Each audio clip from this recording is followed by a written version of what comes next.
I am she. I'm starting to feel less than myself lately, boxed in his insecurity and obsession to have authority over my mind, body, and soul. He took me and went literally. My love seemed like scrutiny, spoke hate fluently, and stole the best parts of me.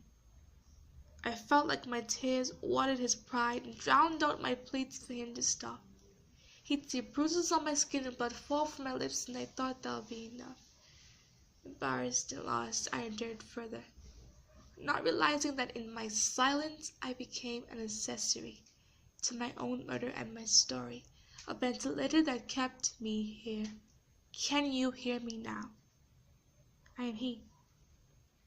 Not the one who hit her, but like the sensory cells under the goosebumps of her skin, I know how she feels. I respected my abuser more like fed her. Would it make me any less of a man to be afraid of what she would do next? When I was young, my mother would call me her king, and I saw my wife as my queen. But this household was chaotic, more of a dictatorship than a monarchy.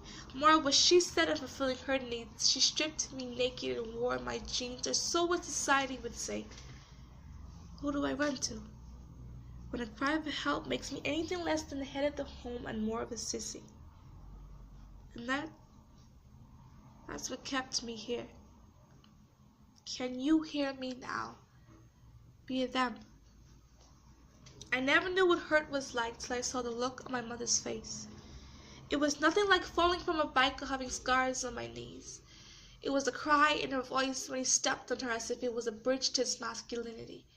It was the fact that through a calamity, I was the only reason she stayed. The fact that I was his living conscience calling out his name. Monster, heartless, daddy, stop, please. An innocent soul, but a carrier of his gene. I wondered what she saw when she looked at me. I wondered what she felt when I touched her. I want to tell. I want to help, but am I any better? I never wanted to be like my father. Sad, isn't it?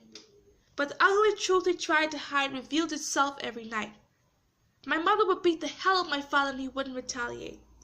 It made me unsure what love really was or the way to actually do it. I pushed past through it, taking my notes his lesson. He was a punk. He was worthless, and I couldn't let this happen to me. I'm angry that my mom stripped away his honor, so every woman I encounter will face my wrath.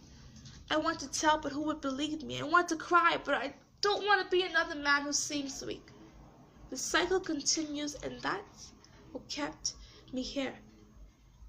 And we are they. In our ignorance, we gossip and neglect the victim's cry.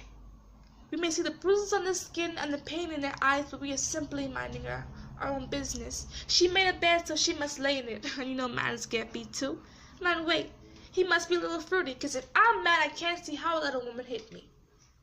Besides, I bet if we call the police, they'll go right back to their abuse, so we won't waste our time. It's sad, but everyone has to live their life, not to sound harsh, but it's just the truth. We want to help she and he and them. What more can we do? Can you hear? No, we can't.